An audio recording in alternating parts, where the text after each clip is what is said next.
Hey guys, it's Elizabeth from Elizabeth Books, and I'm here to do my April wrap-up. I read a lot of good books the second half of April, so let's just get started. First, I read A Darker Shade of Magic by V.E. Schwab. I got this in my March Owl Crate box, and I super love this book.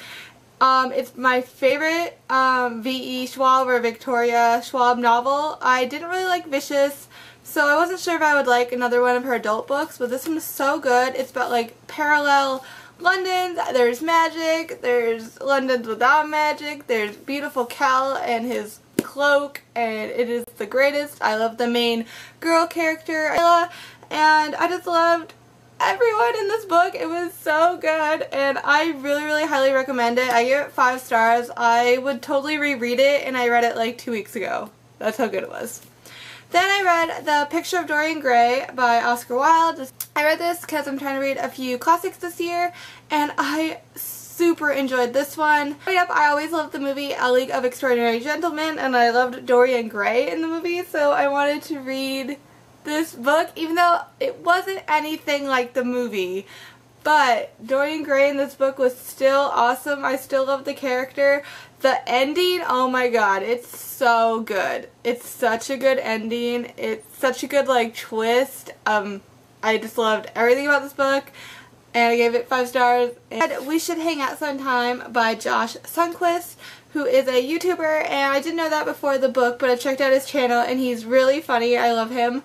So I read his book and I really loved it. Like, it read to me like a contemporary, and it was just so funny reading through his lives and the dates, and you just wanted everything to work out for him, but you knew it wouldn't because that's the point of the book, and it was just so cute, and I loved all of the girls and all of the relationships he went through and his poor dating life. I'm so sorry, Josh. It's really good, and I highly recommend it. And I read some kind of bad books next. So I read Black Ice by Becca Fitzpatrick.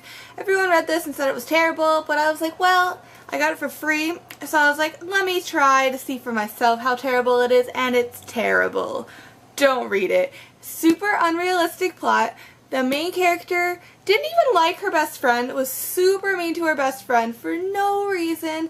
The like love in this book was absolutely ridiculous. Horrible plot. It was bad. It was bad. Don't read this book. It was bad. No. Then I read The Iron Trial by Holly Black and Cassandra Clare, right? And I read it on my Kindle. I borrowed it from the library. But it's kind of like, okay, so everyone compares it to Harry Potter, and I mean, I see that. It's a boy who does magic and goes to a magic school and becomes best friends with a girl and boy, and there's this rich kid who's like mean to him, and you know, it's like basically Harry Potter but different, but I didn't like it. I thought it was really boring, and then it just read to me just so much like Harry Potter. Like, it didn't even try to be different. I don't know. I just didn't enjoy it, and I don't think I'd continue with the series. It kind of like cliffhanger ended, but I just didn't even care about the characters for that to even be cool. How it ended, I don't know. It just wasn't for me. I'm glad I borrowed it.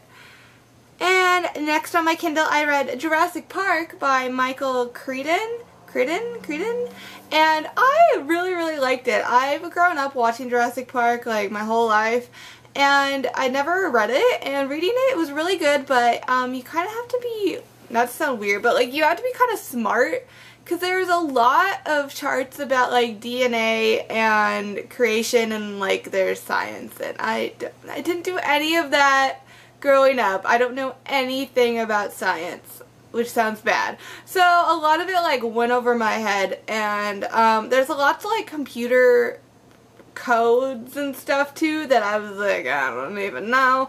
But overall, I love the plot and the part where they're running away from the dinosaurs, but the whole first half of the book I was like, I don't even know what's going on.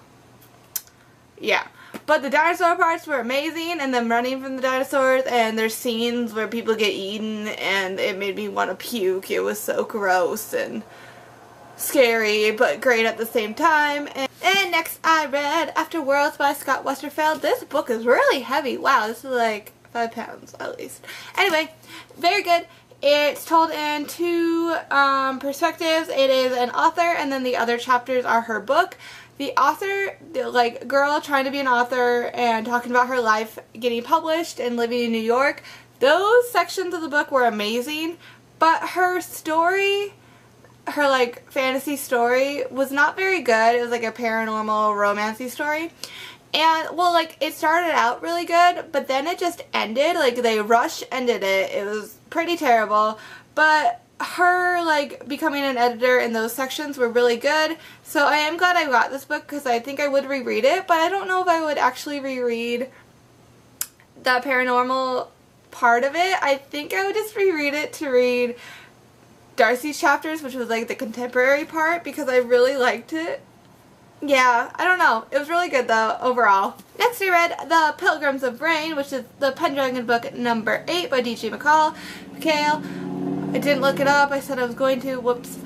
But, very good. I love this series. I absolutely remembered nothing from this book. I've read this series all once before, but I honestly remembered nothing from this book. I was like, wow, this book is full of adventure-y goodness. It's not the best in the series. It's not the worst. The worst is the 6th book. That one is so boring. This one was kind of boring, but kind of good. Bobby's parts were pretty boring, but Mark and Courtney's parts were pretty good. So I'm excited to get on to the next one. Then I read 1,000 Pieces of You by Claudia Gray. And I have really mixed feelings about this book. It started off and I was very, very, very confused. I kept having to read the inside flap to see what I was reading about. It's about this girl named Marguerite who lives on Earth, and her parents are scientists, and they invented this necklace thing called the Firebird. And when you wear the Firebird, you can travel to parallel universes, which sounds really cool, but only one of the she travels to Russia, and she's the princess of Russia. That part was really cool, but all the other parallel universes, she was basically it's Earth, but the Beatles aren't together, or we live in a submarine. So it was this isn't even cool. It was basically it's my room, but my bedspread is slightly a different color. It was that parallel world isn't even cool. That's just really stupid. And so the only the Russia one was cool, but she thinks her dad gets murdered, so she travels through space and time with her dad's student, and they think a different student did it. But so it's them chasing this guy down through all these different worlds, and there's this thing. Okay, there's this thing that they said if you didn't wear the Firebird, you would forget who you were, and you would think you were yourself from that parallel universe. But there's this part, and she's not wearing the Firebird for 3 weeks, and she remembers who she is. So I was like, where's the loophole in this? There's a lot of things not explained in this. A lot of things. But there is a sequel, so I think I will continue with the series. I'm just not going to buy it. I'll probably borrow the next one because I did enjoy it and I want to know what happened, but it's not my favorite. It just made me mad. There's just so many loose ends. So many things not explained. And there is a love square going on in here. She loves 4 boys. It's really confusing. You'll see if you read it. It's okay, but not great. And I read Big Hero 6, the manga, and I'm actually really disappointed in this manga because I watched the movie first. The movie was absolutely 100% amazing, and this is kind of lame compared to it. It's not as good. It's a really, really rushed feeling. It's the movie, but so rushed. I think the movie, they made it, they had to make it an hour and a half, so they made things grow on. But I didn't feel like it was a long movie. I felt like it was enough time for everything, and this was just so rushed, and a lot of things didn't happen the same way as the movie. He didn't invent little robots and do robot adventure things. He invented rockets and exploded things, and I don't know. And he was already in college. In the movie it was him trying to go to college. He was already in college in this. In the library I borrowed Half Bad by Sally Green, which I'm really excited for because I really, really, really wanted to read this book, but I didn't want to buy it because everybody's opinions are pretty mixed. and I actually super loved it. Like, I thought it was really good and like thrilling and exciting. It's about this boy who is half white and half black witch, and the only confusing part is like black witches are bad or whatever, but literally the white witches in this book were awful and like tortured and kidnapped people too. So how is it being a black witch is bad? See, this part confused me. But anyway, so he's part black, and black witches are bad or whatever because they're like the evil witches. And he's like trying to find his father, who's like the most evil black witch in the world. He's supposed to get like 3 magical gifts on his 17th birthday to make himself more powerful. And so it's him like being 16 and running around through the little world and trying to find his dad. I sound like I'm bored. No, I actually really liked it. It was really good. Next, the rest of these I read on my Kindle from the library. So I read The False Prince by Jennifer A. Nielsen, and it was pretty good. It's about this boy who lives in an orphanage, and this man comes and wants him to pretend to be the dead prince, like train to be the dead prince, and he's training along with 2 other boys that they think the prince would have looked like now that it's like 4 years later. And they want to like train him to be a prince to fool the kingdom so the guy can like, you know, be in power and all. It's just like train to be a prince and all what that comes with it, and all the like sword fighting and learning about the kingdom. And I liked it a lot because I like those kind of stories, but then the ending I just didn't really like, and I think it's a series and I don't think I would continue on just because, I don't know, I liked it as a standalone book, but I don't really care to continue with the characters or the story. Then I read The First Phone Call from Heaven by Mitch Albom, which I really didn't enjoy. It was just very slow. It's about people who get phone calls and they think it's like people from, like, people that have passed away and they're calling them from heaven. They just call and tell them like they're doing fine. They want them to tell the world that like people call and that when you pass on everything will be fine. The ending had like a twist that just made me kind of mad. Like the book kind of felt pointless. I don't know. It was okay.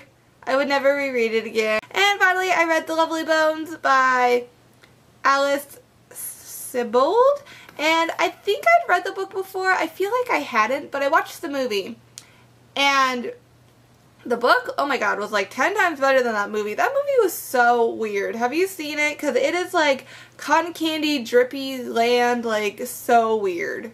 So weird. And, I mean, it basically followed the plot pretty well, but like the heaven parts of it in the movie were like so weird. And this, I don't know. And they did things really, really out of order. Like, they made it more suspenseful in the movie. The book, everything was pretty straightforward, and they told you everything that was happening, and it wasn't very, like, suspenseful, because you kind of knew everything. But I actually liked it a lot more. I think I only really liked it because I saw the movie, so I had something kind of to base it off of. But then I was like, oh, the book's better because it's, like, more explanation.